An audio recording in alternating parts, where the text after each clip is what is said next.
আমন্ত্রণ জানাচ্ছি পল্লী টিভির বিনোদনমূলক নিয়মিত অনুষ্ঠান মিডিয়া গসিপে। দর্শক, বিসিএস এর প্রশ্ন ফাঁসের ঘটনায় নড়েচড়ে বসেছে পুরো দেশ। প্রশ্ন ফাঁসের সাথে জড়িত থাকার অভিযোগে গ্রেফতার হয়েছে বাংলাদেশের সরকারি কর্ম কমিশনের ৩ কর্মকর্তা ও সাবেক গাড়ি চালক সৈয়দ আবেদ আলী সহ ১৭ জন। আবেদ আলীর সূত্রে সামাজিক যোগাযোগ মাধ্যমের আলোচনায় এসেছে সঙ্গীত শিল্পী ও অভিনেতা তাহসান খান। বিস্তারিত জানাতে সঙ্গে আছে আমি সঞ্জিদা শক্তি। চলুন দেখে আসি ডেস্ক রিপোর্টে। ইউনিয়ন এক্সপ্রেসের স্মার্ট শপিং এ বিক্রি বাড়ে রাইতে দিনে। Union express. আলোচিত এই আবেদ আলী ছিলেন সঙ্গীত শিল্পী তাহসান খানের মা ডক্টর জিনাতুন্নেসা তাহমিদা বেগমের গাড়ি চালক।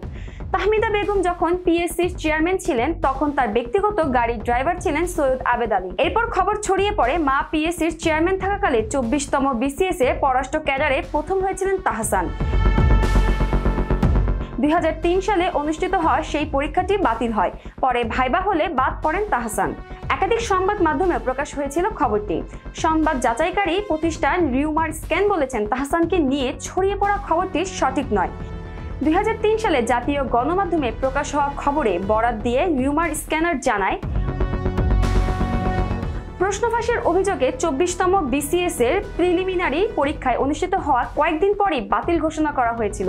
ভাইবা বা মৌখিক পরীক্ষা তখনও অনুষ্ঠিত হয়নি এবং ভাইবা ছাড়া বিসিএস ক্যাডার হওয়া বা মেধা তালিকায় স্থান দখল করা সম্ভব নয়। তাই প্রশ্ন ফাঁসের ফলে তাহসানের পররাষ্ট্র ক্যাডার হওয়ার দাবিটি অমূলক। জনপ্রশাসন মন্ত্রণালয় থেকে জারি হওয়া ২৪তম বিসিএস এর প্রজ্ঞাপন থেকে জানা যায়, ২৪তম বিসিএস এ পররাষ্ট্র ক্যাডারে প্রথম হয়েছিলেন কাজী এসানুল হক। উল্লেখ্য, বিসিএস এ প্রশ্ন ফাঁস নিয়ে পিএসসির বিরুদ্ধে একটি বেসরকারি টেলিভিশন চ্যানেলের অনুসন্ধানী প্রতিবেদন প্রকাশের পর ফেসবুকে সৈয়দ আবেদ আলীর পোস্টগুলো ভাইরাল হতে থাকে। ইউনিয়ন এক্সপ্রেস ডাউনলোড করে কেনাকাটা করুন। কেনাকাটার লভ্যাংশ থেকে ক্যাশব্যাক বুঝে নিন। দর্শক, এই ঘটনায় সোমবার রাতে পুলিশ বাদী হয়ে পল্টন মডেল থানায় বাংলাদেশ সরকারি কর্ম কমিশন আইনের মামলা করে। মামলায় ১৭ জনকে গ্রেফতার দেখানো হয়েছে।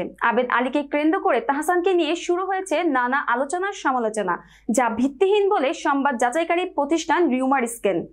আজ এই পর্যন্তই। পরবর্তী পর্বে হাজির হওয়ার প্রত্যাশা নিয়ে আজকের মতো বিদায় নিচ্ছি। আল্লাহ হাফেজ।